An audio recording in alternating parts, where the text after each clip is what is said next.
We're back at Author's Night and the pleasure of the company of Leslie Margolis, who's writing for middle school children.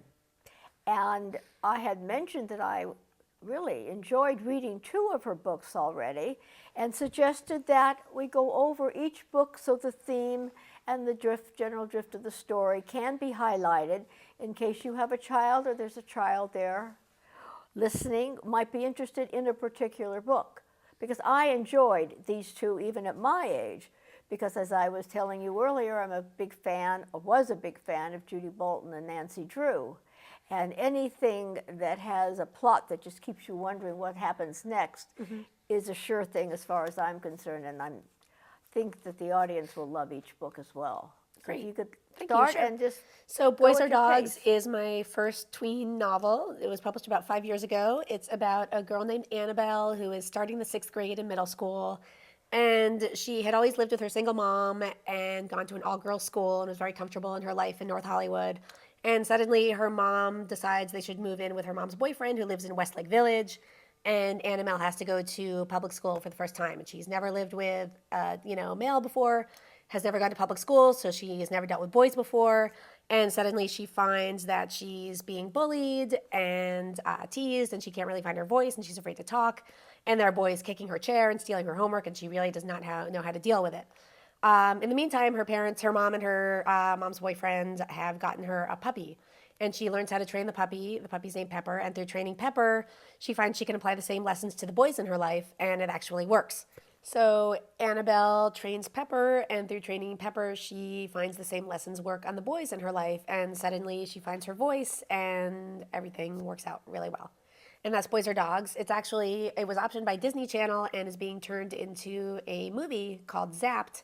They changed the title, Zapped, and they changed Annabelle's name to Zoe, but it's still based on the book, and it's starring someone named Zendaya. And it's going to air sometime in 2014. We don't know when yet, but it's pretty exciting that this is happening. And they just finished filming in Vancouver. And that's all I know about Boys Are Dogs, which will soon be zapped on television. Boys Are Dogs was fun. I got amazing fan mail, and it did really well. And I decided to write a sequel. And that sequel is called Girls Acting Catty. And in Girls Acting Catty, Annabelle has already figured out how to train the boys in her life, but now she's run into some mean girls, and she finds the dog training lessons don't apply. In book 3, everybody bugs Annabelle, finds she has to go to her first school dance, and she's very excited and nervous, and all of her friends start getting dates, and she finds out that she and her best friend have a crush on the same boy, but her best friend, told everyone first. So basically her best friend is called dibs, and Annabelle doesn't know what to do. By the time One Tough Chick rolls around, Annabelle actually has gotten the guy. Oliver is her new boyfriend, and she's very excited about that. He's very sweet. Everything is wonderful, but suddenly it's the talent show, and Annabelle is one of the judges, and her best friends and her boyfriend are competing, and everyone in the school is being really nice to her because they want her to vote for their act, and she has to be one tough chick, basically. So Annabelle is one of the judges, and she needs to stay tough and stay true to her heart and just really vote for the best act rather than voting for her boyfriend or her best friends. So that's what that one is about. And I'm currently working on the 5th book in the Annabelle Unleashed series. These books are a series called Annabelle Unleashed. The 5th book is called Monkey Business. Monkey Business is coming out next fall. Annabelle and her best friends want to go to a concert, but their parents have decided they need to raise money for the tickets themselves. So they try a lemonade stand and a car wash, and they try a series of businesses that kind of fail miserably, and they're trying to figure out how to raise the money for the tickets, and then suddenly they decide to make sock puppets, and the sock puppet business takes off, yet the 5 friends managing the business gets very complicated and harried, and that's tricky for them to deal with.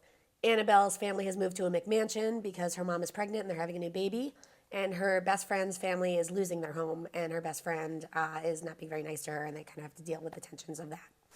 I also have a mystery series called the Maggie Brooklyn Mystery Series. It's about a 12-year-old dog walker named Maggie Brooklyn. She has a twin brother named Finn and an ex-best friend named Ivy who makes her life miserable. And she has a secret dog walking business. It's secret because her parents don't want her to have an after-school job because they think she should focus on her homework. But Maggie does have this business of walking dogs, and as she walks dogs, she happens to stumble upon mysteries. In book 1, She finds out there are missing dogs in the neighborhood, and she has to get to the bottom of it. Book 2 is called Vanishing Acts, and Maggie discovers they're filming a movie on her street, and she's an extra briefly until she gets fired for being an extra. And the star of the movie goes missing, so Maggie has to track them down. And in book 3, which just came out about a month ago, Secrets at the Chocolate Mansion, Maggie gets another job babysitting in a haunted mansion, and she doesn't believe in ghosts, but strange things start to happen, and Maggie has to figure out, what's going on. Also, one of her friends' moms has opened up a sweet shop, an old-fashioned ice cream parlor, and someone seems to be sabotaging the shop, so Maggie has to find out what's going on there, too. And that's the Maggie Brooklyn mystery series. So, Okay. okay. One thing that really impressed me, when I read your 2 books, and I wondered if it, and I think it does, encompass all of the books, is today's family, today's characters in the book are today's family, not the books that most of the schools have been using all these years for middle school, which are books of fine literature, well written. But this is a family of today where there are, on occasion, 2 mothers, rather than a mother and a father. Right. There is a divorced parent. There's differences of color, cultures, backgrounds, languages, and perspectives. And I find that fascinating because that's what the world is today. Right, exactly. And it personifies what everyone has around them, and it doesn't hide, and it doesn't hide behind rhetoric of what should be according to them, according to a particular religion or the particular way a family may think. It's what is actual. It's called reality, I think. Right, yeah. I write the world as I see it, and these characters, exist in modern times. That's what really impressed me most of all about the books, besides, of course, how well they were written and how they resonated and how you were kept glued to the page. Like I said, both times I read each of your 2 books, I finished them sometime during the day because I wanted to know how it ended. Oh, thank you. And it's kind of got the hook all along the terrific. way. Great. It's very well written. Thank you. And I see that one of them has, or you tell me now too, has a book trailer that I rarely see. Right, like right. a movie trailer when you push on Fixter or whatever thing that is, where you get what On local YouTube, theaters they're are playing what. You can poke on the thing and get a slideshow and a whole written thing of what the movie's about. And it's the same thing with your book. Yeah.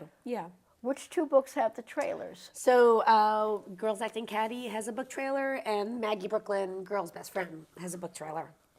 Which are fun. They're just, 2.5-minute little summaries, commercials for the book. Who does basically. that for you? Do you do that yourself? My husband is a television producer, so he helped me out, but it was kind of a collaborative effort. I think I wrote the draft. I recruited, kids of friends of mine, and they're still images, but then there's a story, and there's some movement in the background. But yeah, So they're all real people. there are real people. Yeah, regular kids acting as models for the book. Now we are going to take a quick break, and then we're going to do our 3rd segment, probably our last segment, and go over some things that we haven't yet mentioned that I'm sure the audience would enjoy seeing, listening to, and having their children participate. So it's Author's Night. Give us a few minutes, come back. Thank you very much, and we'll hear more from Leslie Margolis.